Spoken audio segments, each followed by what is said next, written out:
Dhe jemi përsëri me ju. Tani do të flasim për një temë që lidhet me ushqimin pa diskutim, ashtu sikurse çdo javë kur kemi të ftuar në studio nutricionistin Alken Çuko, por sot kemi një temë shumë interesante. Mirëmëngjes, mirë se erdhe. Mirëmëngjes, të gjithmonë kënaqësi. Kënaqësi gjithmonë për mua të kem këtu dhe për të gjitha temat interesante që na sjell. Edhe mitet. Ato e kemi, na duhet ta quajmë kështu rubrika e mirë ushqyerjes edhe miteve. Tani unë nuk e di si jeni me gjumin ju. Gjithmonë më shumë flitet për pagjumësi. Fajin më të madh ne ja vëmë mënyrën se si jetojmë, ja vëmë teknologjisë patjetër, na japin shumë shpesh këshilla mjekët, psikologët, mjekët e shëndetit mendor gjithashtu se sa e rëndësishme është që ku diun të shmangim telefonat, të kemi një regjim gjumi etj. Por përpos kësaj, ushqimi që është kërkaq shumë i rëndësishëm. Pse? Për këtë do diskutojmë. Në fakt është e vërtetë sepse japim fokus shumë gjërave të tjera në fakt që patjetër edhe kanë ato impaktin e tyre, por mos ta harrojmë që ne përmendim gjithmonë që ne jemi çfarë ham. Prandaj dhe ushqimi ka një rol shumë të rëndësishëm në mënyrën e rutinës tonë të gjumit. Patjetër pa diskutim që gjumi nuk është thjesht një rutinë, le të themi, por ndikon në shëndetin tonë fizik, ndikon në shëndetin tonë mendor, ndikon në energjinë ditore, ndikon në gjendjen tonë emocionale, ndikon në metabolizmin tonë, madje menaxhon edhe peshën. Po, shumë e rëndësishme edhe kjo. Është pak kontradiktore në fakt, sepse mendohet, pra ky është një mit tjetër, do themi tani, sa më gjatë të rrim zgjuar, sepse kur jemi zgjuar bëjmë aktivitet fizik, por sa më shumë të rrim zgjuar, mendojmë sikur harxojmë më tepër kalori. Por në fakt nuk bëjmë këtë. Pra, të rrim më gjatë zgjuar dhe të flem më pak nuk jemi më produktiv. Në fakt bëjmë të kundërtën, sepse metabolizmi jon kalon në një gjendje vetë mbrojtje. Pra, mungesa e gjumit, e theksuar, detyron metabolizmin ton që të konservojë atë energjinë për arsye sepse nuk ka nutrient mjaftueshëm ose nuk ka të gjithë, le të themi atë ciklin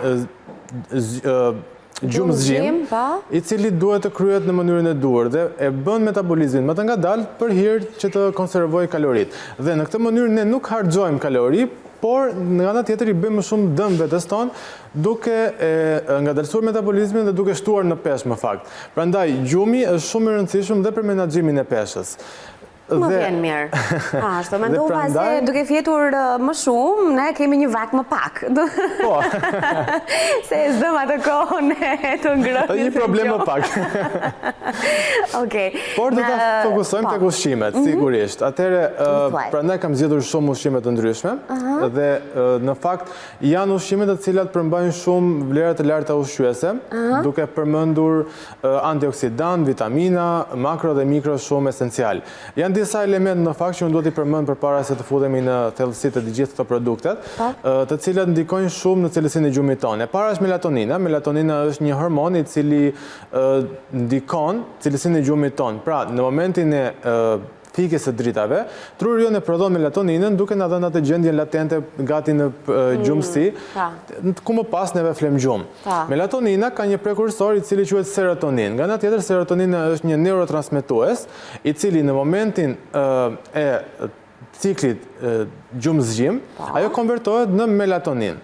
Ndërsa për të prodhuar serotoninën, ne duhet të konsumojmë triptofan, i cili është një aminoacid shumë i rëndësishëm, esencial në fakt, i cili gjendet në produkte shtazore kryesisht, si qumshi, djathi, ose edhe peshku, është një burim shumë i mirë i triptofanit, dhe verdha e vezës në fakt ka shumë sasi të lartë triptofani, ku ky më pas konvertohet në serotonin. Pra, nëse e vëre, pra kemi një reakcion kaskad, zinxhir të shumë elementeve së bashku, triptofani që konvertohet në serotonin, serotonina që konvertohet në melatonin, prandaj nuk duhet të shmangim as edhe një vakt ushqimor për hir të faktit sepse të gjitha ushqimet kontribuojnë në një të mirë të përbashkët në fund të ditës për të përmirësuar cilësinë e gjumit dhe jo vetëm dhe metabolizmin tonë. Tani, ne me këtë mund të kuptojmë që ku diun qumshin, djathin apo produktet e tjera që ti përmende si ndihmues në aktivizimin e këtyre që mbaroni me im, duhen konsumuar në darkë apo nuk ka të bëj?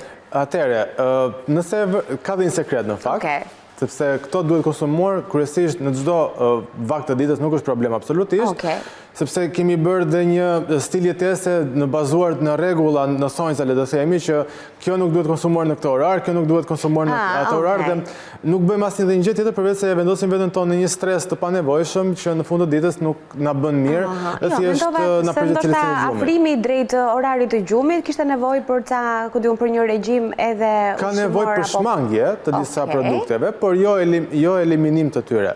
Pra, ne përpara gjumit nuk duhet të konsumojmë sheqer, absolutisht, ose karbohidrate të thjeshta, të cilat na shmangin atë cilësinë e gjumit, apo kafeina, e cila nuk na lehtëson punën. Madje mendohet sikur edhe të pish një gotë alkool përpara gjumit, një gotë verë, ndihmon në atë gjendjen e gjumësisë, por në fakt ndikon në cilësinë e gjumit duke prishur atë, sepse kemi ato problemet e dehidratimit, zgjimin gjatë natës e tjerë. Pra, janë disa gjëra të vogla.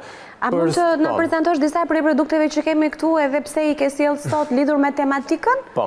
Atëherë, siç e përmenda edhe më përpara, qumshi, produktet shazore si qumshi, djathi, sardelet, të cilat janë një burim shumë i mirë i proteinave që përmbajnë sasi të lartë të triptofanit, dhe është ky aminocidi që më pas konvertohet në ato elementet e tjerë që na ndihmojnë në cilësinë tonë të gjumit.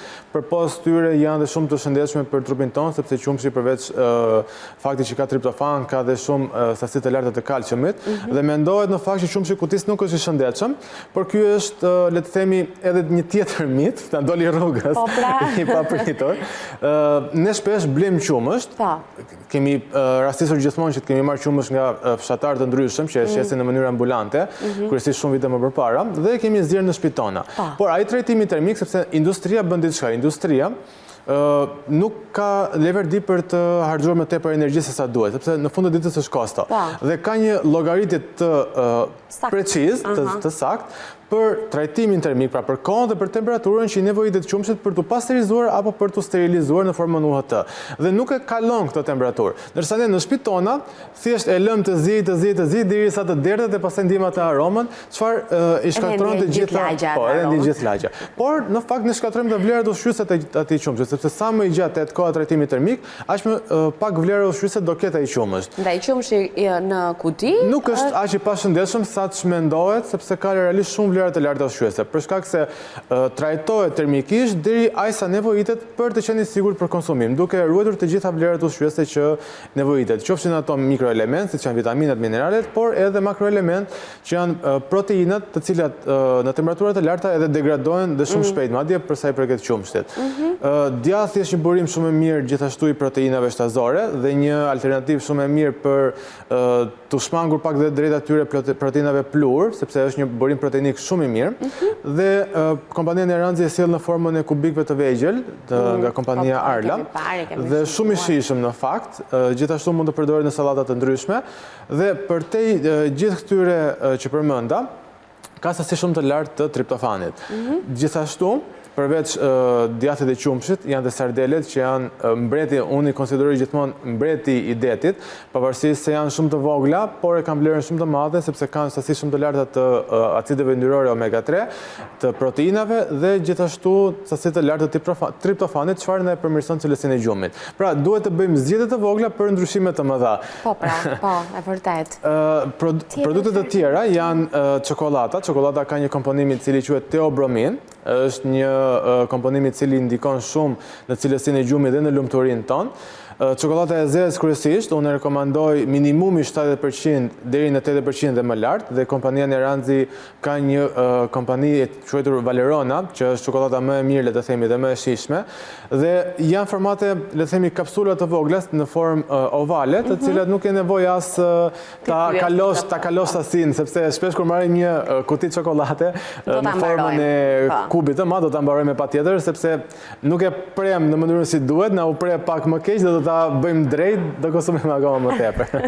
Plus që edhe paketimet në rasti që përmende nuk është se janë aq të komode, ndërsa në këtë rast kemi atë zipin që hapet, konsumojmë aq sa duhen dhe e mbyllim përsëri duke i lënë sërish të sigurta. Një tjetër produkt, çajrat janë mbreti, unë i kam konsideruar gjithmonë mbreti i tokës, mbreti i gjithë botës, për të faktit sepse janë një vlerë shumë e lartë me komponime të cilat ndikojnë në gjumësinë tonë, siç është çaji livandos apo çaji kamomilit, Dhe këto në fakt bëjnë diçka. Këto aktivizojnë receptorët GABA. Dhe receptorët GABA janë pikërisht ata të cilët ndikojnë shumë në relaksimin dhe qetësimin e trurit tonë. Prandaj nuk duhen shmangur, sidomos dhe gjatë periudhës së argjerimit tani që shumë besoj janë duke argjeruar, janë shumë esencial për të faktit se duhet të hidratohemi. Pra, fokusi në këtë rast është hidratimi. Dhe me hidratimin nëpërmjet çajrave, ne përpos asaj që bëjmë për hidratimin e qelizave tona, por banim këto vlerat e larta ushqyese duke përmirësuar dhe cilësinë e gjumit ton, për hir të faktit se cikli i argjerimit ka ato oraret e veta çfarë bën një komode dhe ciklin gjumë-zgjim. Përmendëm produktet të cilat kanë këto elemente, por në fakt duhet të fokusohemi edhe produktet të cilat ndihmojnë në përthithjen e këtyre elemente. Sepse unë përmenda që triptofani është shumë i mirë për përmirësimin e cilësisë së gjumit, por në momentin kur ne nuk e përthithim mirë triptofanin, atëherë nuk kemi bërë asgjë të vlefshme për ciklin gjumë-zgjim. Për ta përthithur triptofanin, ndihmojnë shumë karbohidratet komplekse. Janë ato të cilat, le të themi, imagjinojmë të gjitha aminoacidet së bashku, sigur janë në një garë me njëra tjetrën. Dhe triptofani merr në një farë forme një boost ose një shtysë më të madhe kur ne konsumojmë karbohidrate komplekse. Pra, metabolizmi jonë e preferon ta përthithë triptofanin kur në dietën tonë kemi tërshër, kur në dietën tonë kemi faralini, farakia, kur në dietën tonë kemi oriz integral apo fasule, çfarë janë një burim shumë i mirë i fibrave. Gjithashtu kemi përmendur edhe në episodet e tjera që për pos fibrave janë shumë të pasura me fitoproteina, të cilat na ndihmojnë shumë në aktivitetet tona ditore, dhe janë pikërisht këto produkte të cilat na lehtësojnë në përthithjen e triptofanit. Përveç këtyre komponimeve, kemi nevojë shumë të theksuar edhe për minerale, siç është magnezi.